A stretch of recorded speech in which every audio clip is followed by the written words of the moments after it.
الشيطان الرجيم. بسم الله الرحمن الرحيم. ألف لام ميم. غلبت الروم.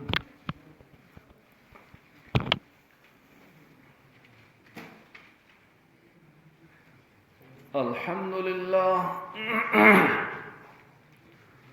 الذي من علينا بجزيل النعم، والصلاة والسلام على سيد العرب والعجم وعلى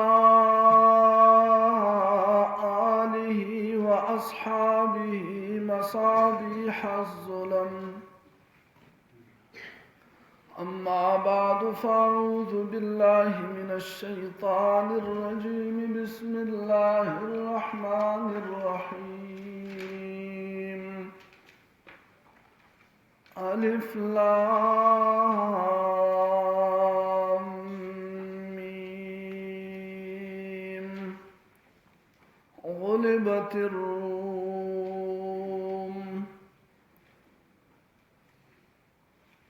سورة الروم.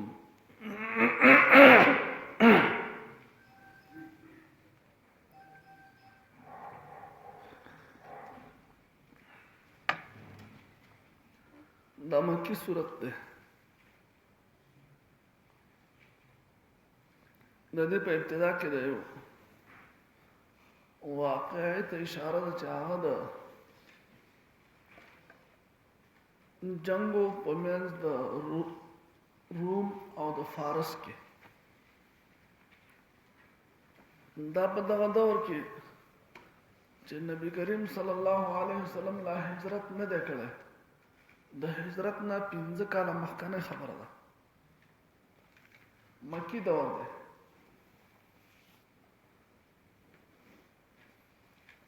په دغه دور کې دو سپر پاورونه ټول کې اعلی طاقتونه، هغه یو روم او یو فارس. دوی به اکثر د یو بل سره جنګېده.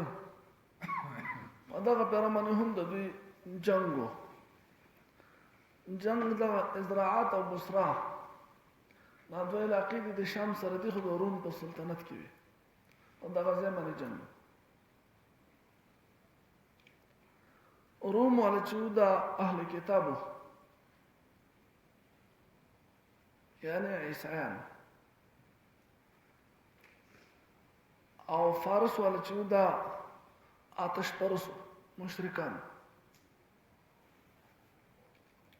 د فارس دغه مشرانو ته کسرا او پرویز او خسرو دا قسم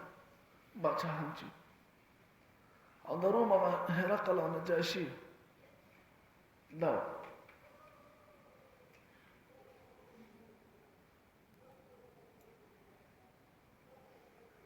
چونکه د روم تعلق د مسلمانانو سره د فارس نه نږدې و، ځکه روم اهل کتابو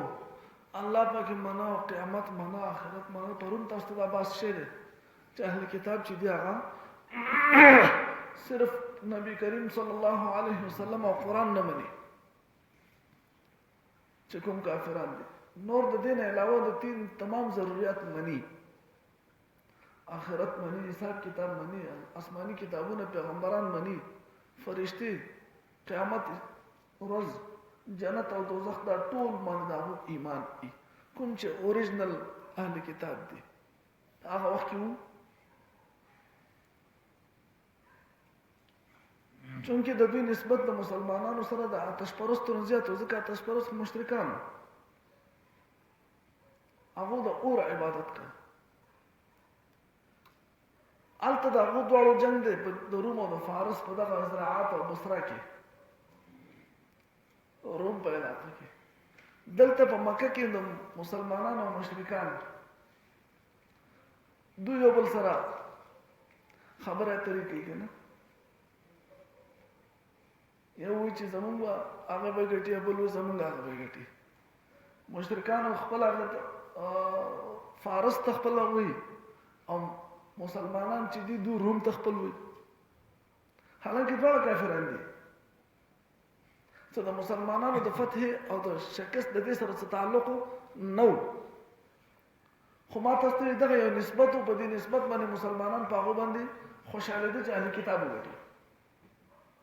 او مکه مشرکان په دې باندې خوشاله دي چې فارسیان وګټي.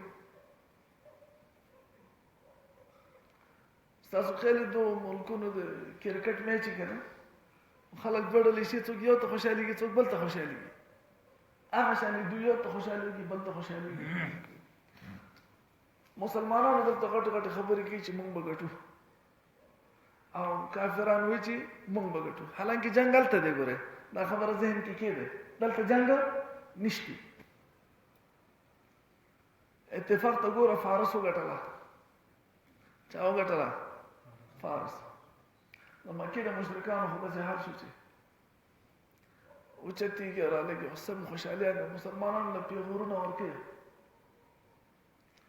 دا ګټه د خپل ځان دپاره یو پیشخیمه یو نیکپالي ګټي چې لکه څنګه هلته مونږ د تاسو نه وګټله دلته مونږ د تاسو نه ګټو پوهېږئ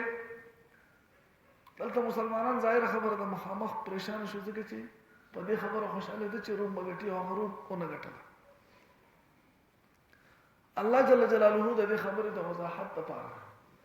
چې مسلمانان اوس پریشانه شي دي روم والا وګټل بېللې ده فارس والا وګټل ده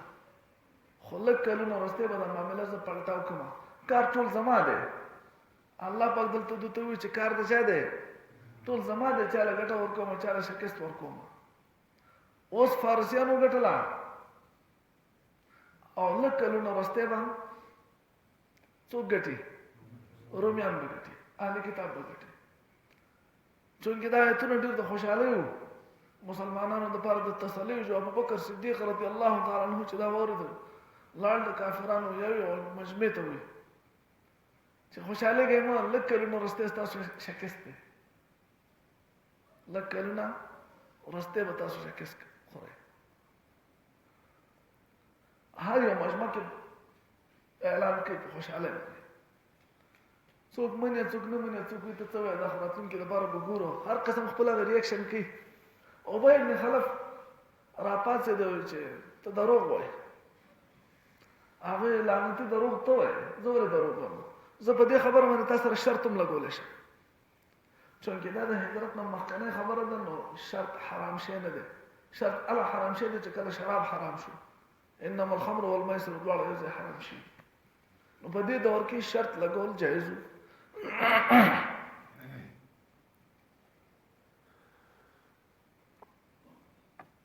زه خو په دې خبره تا سره شرط هم لګولی شم که په دریو کلونو کې دنده روم والو د فارس نه ونه ګټله نو زه به تاله لس اوښې درکوم او که په دریو کلونو کې دنده روم والو د فارس نه وګټله نو ته ماله لس اوښې راکړې په لسو اوښو باندې شرط کې هغه تیار شو دی ته آپس کې معاهده یا لیکل کېده چې ابوبکر صدیق رضی الله تعالی عنہ زړه کې راغله چې زه نبي کریم صلی الله علیه وسلم د دې خبرې نه خبر کړم راغی نبی اکرم صلی الله علیه وسلم ته ټوله قصه وکړه. نبی اکرم صلی الله علیه وسلم ورته وویل چې دلته خو الله پاک په قرآن کې فی بضع سنین ویل دي په یو څو کلونو نه خو درې کلونه مراد نشي کېدی شي دا د دریو نه زیات شي الله پاک موږ ته فکس ټایم نه دی ښولی البته بضع سنین تعلق د دریو نه واله تر 9 پورې کېږي د دریو نه واله تر 9 پورې کېږي ته داسې چلو که ده سره دا اوښې د لسو نه سل کا شرط ورسره د لسو نه په څو کېده په سلو اوښو باندې کېده خو دا ورته ووایي چې کلونه یا ودي یو روایت کې ورځي یو روایت کې 9 راځي چې کلونه ورسره دغه یاد کړه. هغه لاړه ابی بن خلف ته وایي چې شرط زما ستا دی برابر دی البته کلونه چې دي نو هغه یا ودي یا 9 دي دا په دې روایت کې فرق دی هلته لیکلو کې فرق نه وګورئ هلته فکس کلونه لیکل دي چې وی لیکل دي که 9 لیکل دي. ابی بن خلف په دې باندې رضا شو شرط دې دواړو ولګو په سلو اوښو باندې چې که ما وبېلله سل اوښې به زه درکوم او که تا وبېلله نو سل اوښې به ته راکړې. خبره کېده دا منځ کې پکې هجرت راغی 15 کاله وشو هجرت چې خلک تلل ابی بن خلف راغی ابوبکر صدیق ته وویل چې زما ستا شرط دی زه تا په هېڅ حال باندې هجرت ته نه پرېږدم تر څو پورې چې تا مال خپل څوک ذمهوار نه یې راکړی که زه شرط وګټم مال به وښي څوک راکړي ابوبکر صدیق رضی الله تعالی عنہ ورته خپل زوی عبدالرحمن ابن ابوبکر هغه ورته په ضمانت کې پرېښود دوی هجرت وکړو د هجرت نه 2 کاله وروسته دلته د بدر جنګ دی او په دغه دوران کې د روم او د فارس بیا جنګ شو د دې شرط د لګولو نه ټیک 2 کاله وروسته جنګ وشو جنګ چا وګټه رومیانو وګټه الله پاک ویلي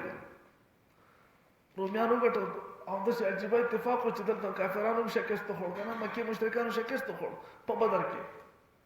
دلته هم شکست وخوړ او هلته هم شکست وخوړ ابوبکر صدیق رضی الله تعالی عنہ فورا راغی ابی ابن خلف مړو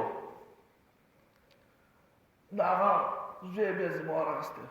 هغه زوی پسې راغی هغه ته یې ویل چې ما پلار سره شرط هغه ویل بلکل پرېږده شرط تا وګټه 100 اوښې ورله ورکړې هغه 100 اوښې راوړې راوستي نبی کریم صلی الله علیه وسلم ته حواله کړ چونکه شراب لا جواری لا نه حرام شي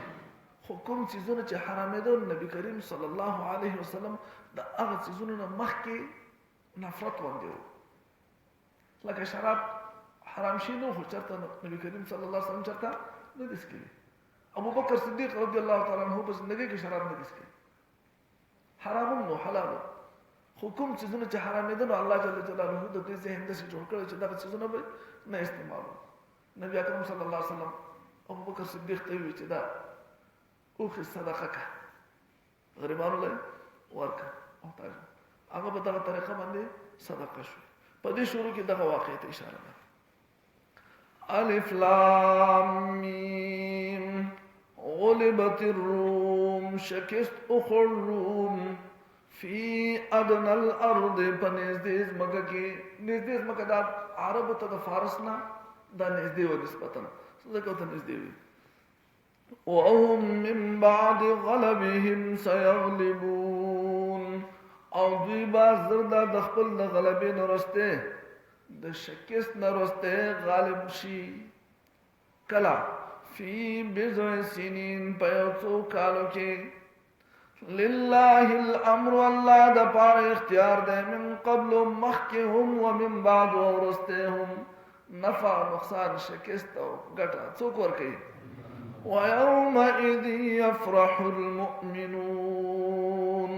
او په دغه ورځ باندې با خوشاله شي مؤمنان بنصر الله په امداد د الله الله په امداد کې الته ورسره کې دلته ورسره کې اشاره بدر ته هم ده کنه څه خیال دی ځکه دواړه معاملې په یو ځای روانې دي نو مسلمانانو ته خو پته نشته چې بدر جنګ به موږ وګټو لیکن الله ته خو پته شته